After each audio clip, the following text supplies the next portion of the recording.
Another day, another cake na puta. So guys, mao day ni ang ato ang toppers sa ato ang cake nga himuon karong adlaw. Kaning mga orange roses ug kaning ato ang white peony is made of gum paste. Yes po, ako mismo ang gumawa, char. So kanida yung uban nga mga bulak guys, aside aning orange roses ug kaning white peony, kani siya is mga artificial flowers. Kay ang atong toppers, atong cake karong adlaw is mix lang siya, mix edible and non-edible flowers. O karon sugdan na nato ni ang ato ang pag-attach aning atong mga toppers sa ato ang cake, no? Wala na nako napakita kung giunsa nako ni siya pag stack ang ato ang cake. Pero mao ra maghihapon ang akong way, layer by layer with filling. So ang atong flavor sa atong cake karong adlaw is moist chocolate cake with yema filling. And of course, ang ato ang frosting nga gigamit is mao ra gihapon si Whip It ra gihapon nga classic ng Bakersfield. So di anhi giisa-isa na nako attach ang ato ang mga flowers, no?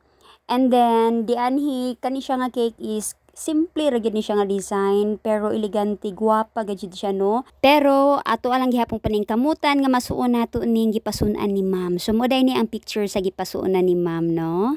Pero sa one tera nato na siya i-apply nga kuan guys nga design sa cake. Mauna nga mao ni ang outcome sa ato ang pagkahimo sa ato ang one tier cake. Pero kani nga cake guys is taas gadyud ni siya nga cake kay hapit naman ni siya mag 6 by 10 inches tall. And then diri sa tunga ani nga cake nagbutang ko din ha og eco board as a support sa ato ang cake kay di gid pwede nga kung tall cake atong himuon walay support sa tunga kay malumpag man na atong cake bisan pa siguro magbutang ta og wooden dowels kung walay support nga board sa tunga is naagi hapoy posibilidad nga malumpag ang ato ang cake guys. Mauna ay na magkatingala kung naay mga eco board sa tunga, naay mga wooden dowels ang inyo ang cake, no? Kay para ra gid na sa safety sa ato ang cake guys, para kung i-travel ang ato ang cake di malusno guys, no? Para maabot pud sa venue nga gwapa lang gyapon ang ato ang cake nga dili siya maguba kay Ginoo ko guys, no? Gibutangan na in taon nato na siya og daghan kaayong effort, gihaguan nato na siya paghimo ng ato ang cake, gipabilaran nato na siya himo ng iyahang mga toppers, gikapoy-kapoyan nato na siya bake nya, gipaningkamutan jud na nato gaayo para gwapa ang outcome sa ato ang cake, no? And then mao na nga naniguro pud tag butang og mga wooden dowels. Yes po, mao na nga naa jud nay mga poste diha sa tunga sa inyohang cake. But anyway, wala man tay angay kabalakan kay kanang mga wooden dowels nato guys, no? Is mga limpyo man na siya, gisanitize man po na nato before nato ibutang sa ato ang cake.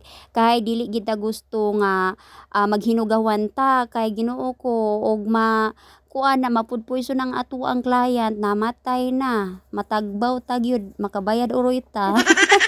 Mauna nga kung pagkaon gani atong baligya, extra careful gayud ta guys, no? Dapat dili lang gwapa ang ato ang cake kundi limpyo pod ang ato ang cake nga baligya guys, no? So maoro jud nay akong maikaingon guys. Og balik ta sa ato ang cake, aduna di ay kini 2 dozen cupcakes. Og daghan king salamat ma'am sa pag-order, there's Catherine Sweets. Unsay lantaw ninyo sa ato ang cake guys? Gwapa ra ba ang atong cake guys? Don't forget to comment down below ug sa mga wala pa nag-follow, don't forget to follow. Have a wonderful day everyone. Bye for now. See you in my next video. Bye.